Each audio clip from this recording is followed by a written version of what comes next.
Is destroying years of progress into research really serving the American people? No! Workers recently fired from federal public health jobs warn the Trump administration's cuts could be wiping out future treatments and cures. It could really have a substantial impact on a very good percentage of children with autism. Researchers zero in on an inexpensive generic drug to treat autism. I feel like as it's coming off, I'm healing. And how a free service to remove tattoos is changing lives.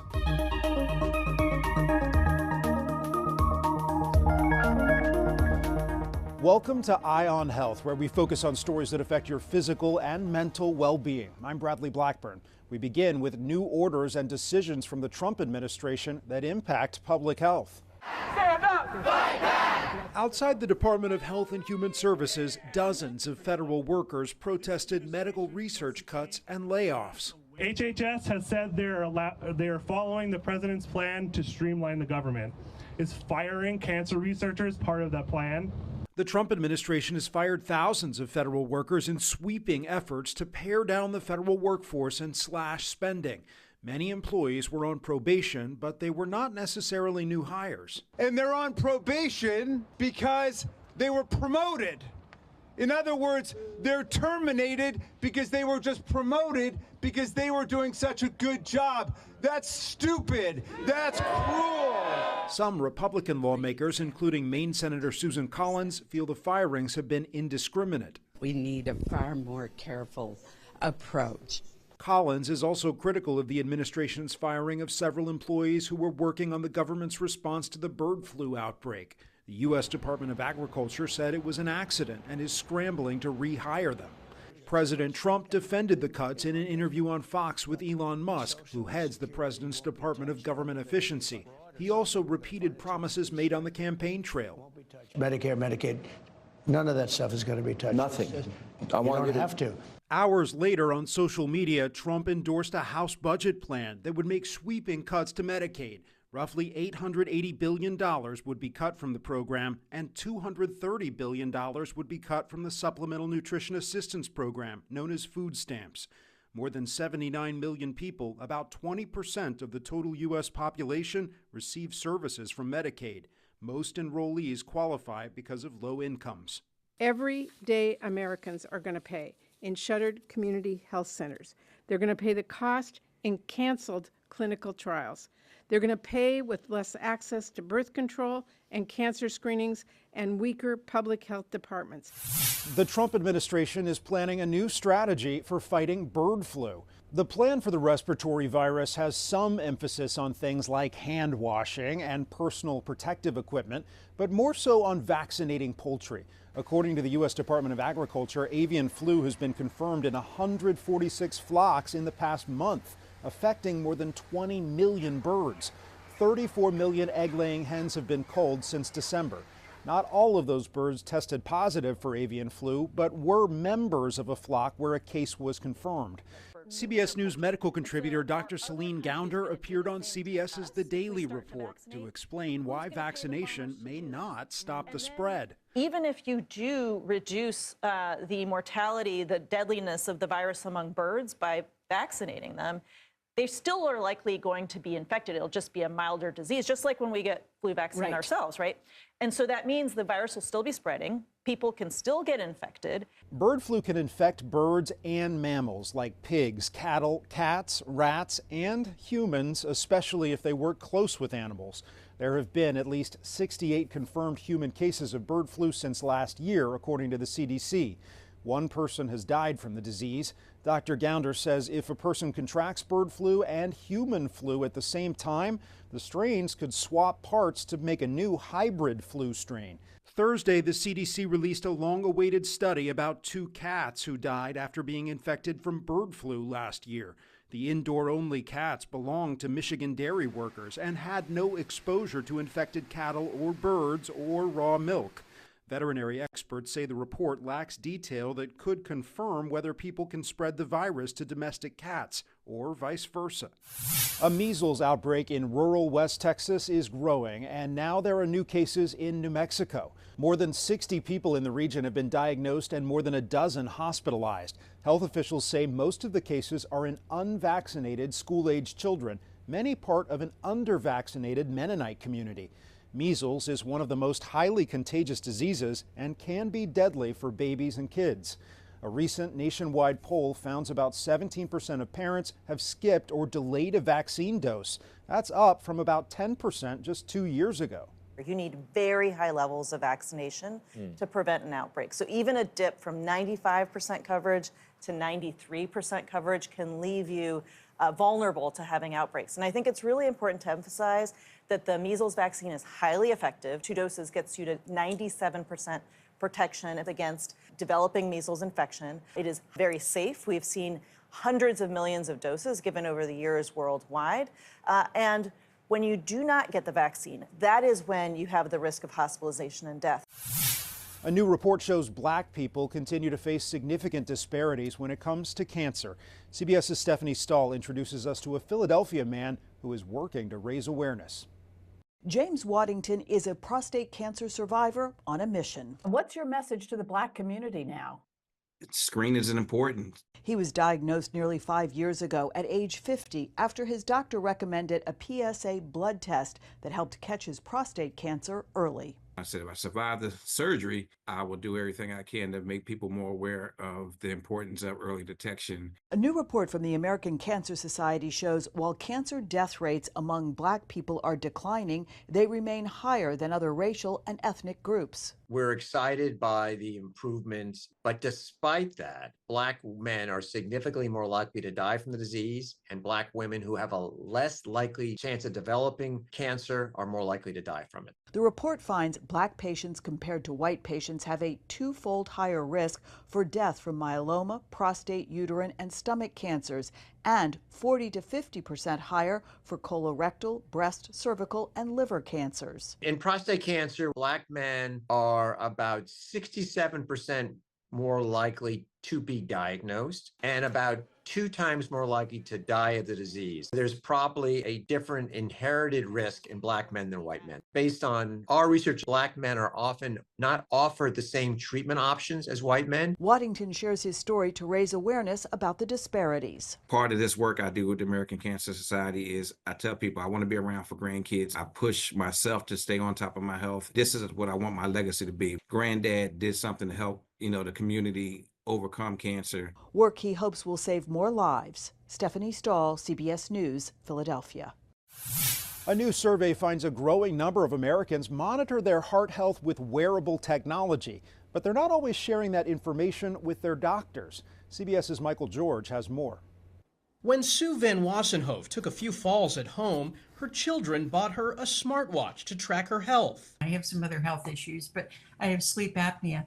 And one of the things that's great is that this measures my heart rate and my breathing during the night. So I wear my watch 24/7. So when the device flagged her heart rate was dropping several times at night, the 78-year-old made an appointment to see her cardiologist. I got the alert with this great big exclamation point in yellow that I had gone below the danger zone. A new survey finds 2/3 of Americans use a device regularly to monitor heart health, with the smartwatch and portable blood pressure machine most popular. But just 1 in 4 share that data with their doctor, something Dr. Lakshmi Mehta with Ohio State University Wexner Medical Center says they should be doing. These devices can give a lot of information. They're looking at their heart rate. If the heart rate is less than 50, that's going to be a cause of concern. Or if the heart rate is above 100 and you're sitting there relaxing, that's a concern as well. While the technology is helpful, Dr. Mehta cautions it's not foolproof. Heart rate and heart rhythm have been really tested and are much more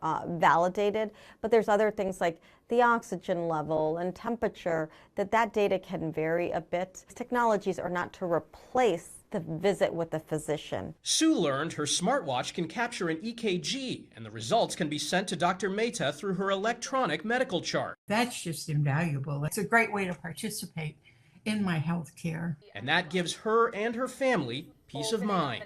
Michael George, CBS News. You've likely heard of dry January, but what about phone-free February? It's a lesser-known challenge aimed to curb how much time we spend on our phones. CBS's Kirsten Mitchell has some tips for cutting back on screen time and the benefits it can bring. At this Minnesota high school, lunchtime didn't always sound like this. That's because these students don't have their phones. I've noticed people talk a lot more than they used to. Generally, throughout the day, there's no access to their phone. They're locked away in a pouch for the entire day. Well, it's been quite an adjustment, but we're making it through. Some actually like it. It's a good breakaway from feeling that you always have to grab your phone. It's no secret, many of us are glued to our phones. What's the most popular app right now?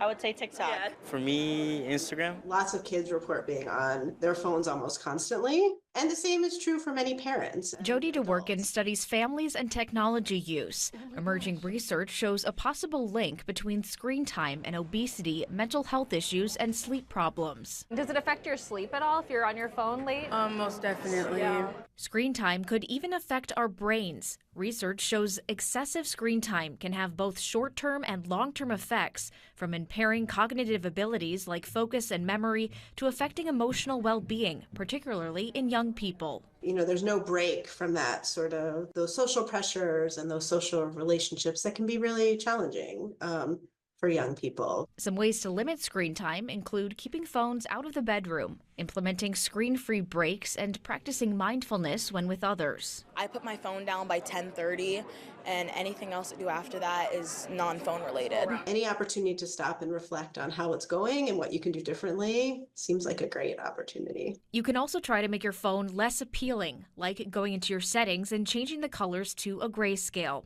Kirsten Mitchell, CBS News. Coming up, a closer look at the Make America Healthy Again movement. And a researcher investigates using a generic off-label drug to help kids with autism.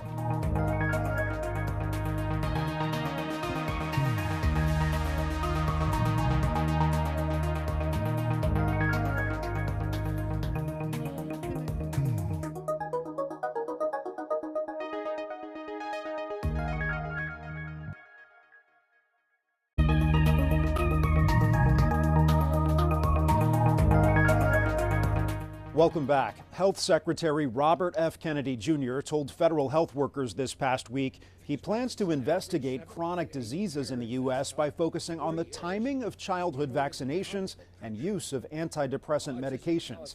Kennedy has long had the support of an unlikely coalition of parents. CBS's Elaine Quijano talked with two mothers who were part of the movement known as Make America Healthy Again.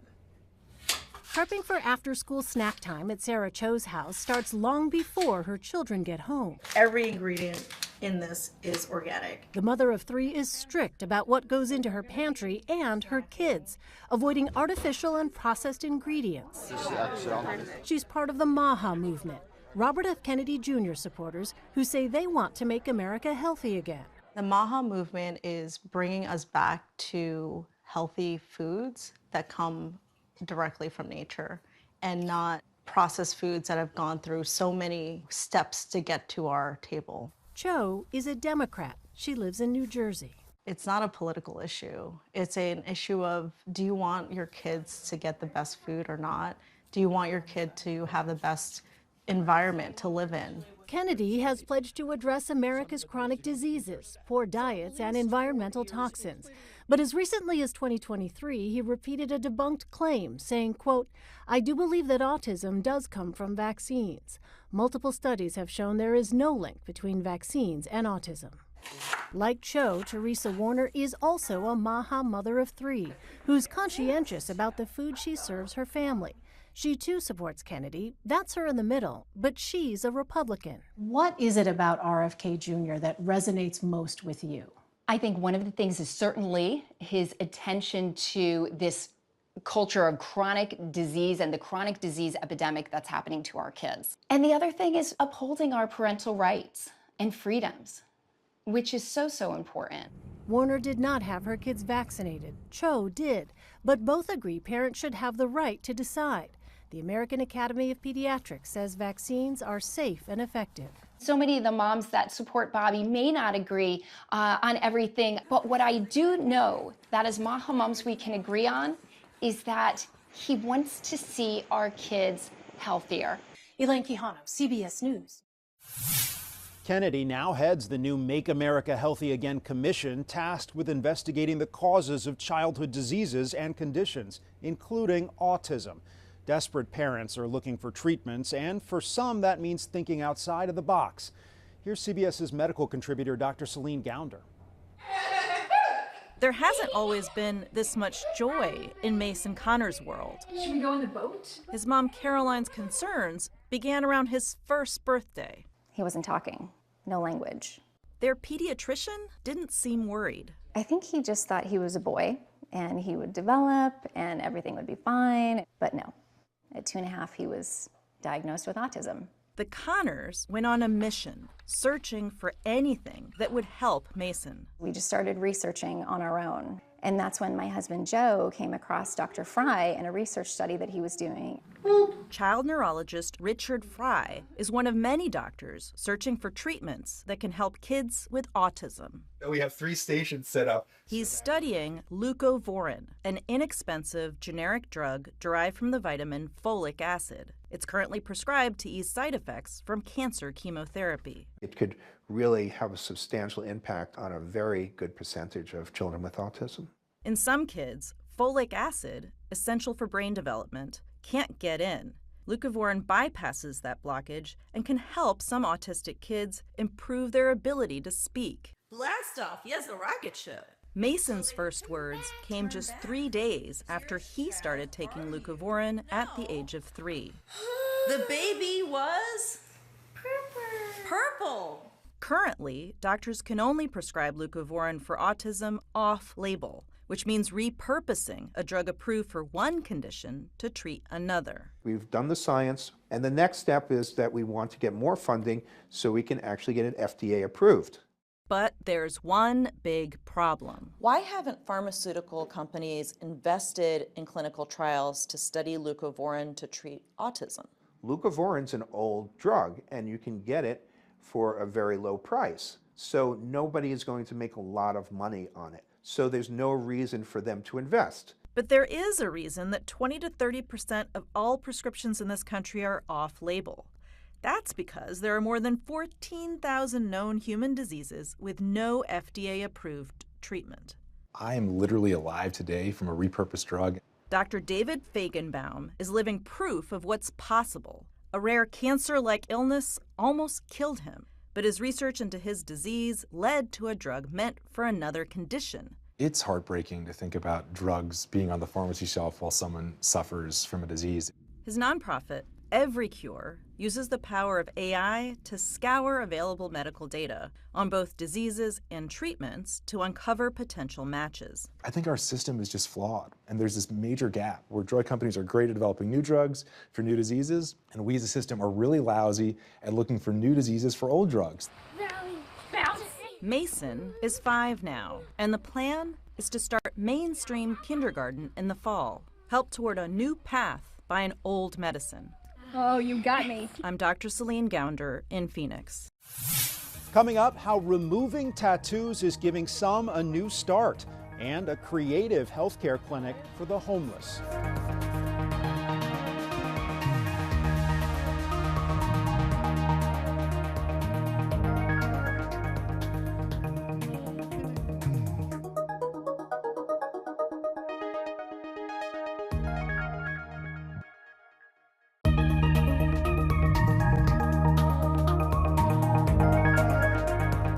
Welcome back. More than 700,000 Americans experienced homelessness last year, and many lacked adequate medical care. CBS's Elise Preston found doctors in Los Angeles who were trying to change that by loading up in a van and searching for people who need help. Who are we seeing next? We're going to be seeing Isabella. She's been hit by a car a couple years ago. My goodness. Catherine Parsikian and her team at Healthcare in Action provide medical care. There she is. To those living on the streets in Los Angeles. You got it? Yeah. How's your knee doing? The team treats Isabella Birdfeather for chronic pain, substance abuse, and mental health. She escaped domestic violence last year and has been unhoused since. I was at an encampment and I came up to one of the workers and I said, "Can you please help me?" And they said, "Sure, we can help you." You're getting emotional. Yeah. Why? Because they're so amazing. They helped me in my darkest hour. It's help that routinely comes to wherever the patients are, in encampments, on sidewalks. Many patients are seen weekly. You think about something as simple as using insulin. People on the streets don't actually have refrigerators where they can actually store their insulin, so you actually need to find creative solutions to be able to help them. Dr. Sachin Jain launched the program more than 3 years ago to combat the growing gap of people without stable housing and medical care. Today, the nation battles an all-time high. Nearly 750,000 people are experiencing homelessness. Why do you say at core it's a healthcare issue?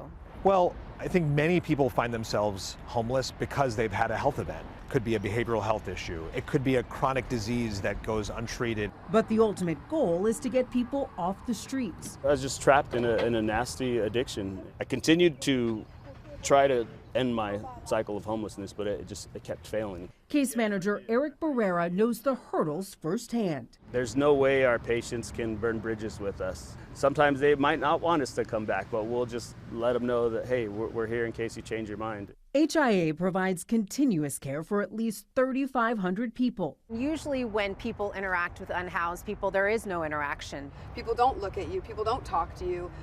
You don't get a hug often. This is patient-centered care. We want to make sure that you are getting what you need and we are doing what's going to make you the most comfortable. We're just one patient interaction away, in some cases, from actually solving these people's problems. It's a good step forward for you. Absolutely. I'm excited. On this day, they found Isabella a shelter. Thank you. Housing and health care providing hope. Bye. Elise Preston, CBS News, Los Angeles. Now to another unique California program, one that helps people who want tattoos removed. Tattoos can be a form of creative expression, but for some, they represent past decisions they wish they could forget. Here's CBS's Danya Backus. With a quick and steady zapping sound, Dr. Robert Reese is performing what his patients call a life-changing procedure, one that Reina Alexandra Garcia says has given her a second chance. A lot of doors have been opening. It feels very amazing. For years, Reina had a clown face tattoo and other ink on her face and neck. I used to get tattoos when I was going through so much pain. The reminders of that pain are slowly fading thanks to tattoo removal services through Homeboy Industries in Los Angeles, a program dedicated to rehabilitation of former gang members. Dr. Reese is a UCLA health physician and volunteer. Our mission here is to remove things that would prevent you from getting a job. Clearly, tattoos on your face would do. He says the laser breaks down permanent ink particles into smaller particles so the immune system can safely remove them from the body. We take 10, 12 treatments. It depends a lot on the density of the ink. Also depends on the color of the ink. Certain colors are more difficult. We have a cooling machine that helps decrease the pain because it produces a lot of heat. Tattoo removal usually costs thousands of dollars, but it's done here at Homeboy Industries for free. And while it's a long and painful process, the clients say it's worth it. I feel like as it's coming off, I'm healing. Desiree Marufo has been going to Dr. Reese for 2.5 years to remove the tattoos of her abuser. He put his face, he put his name, any kind of marks that he could leave besides the beatings. Marks now a part of her past, allowing her and others to make room for their future. Danya Backus, CBS News, Los Angeles. That's Eye on Health for this week. I'm Bradley Blackburn. Thanks for joining us, and be well.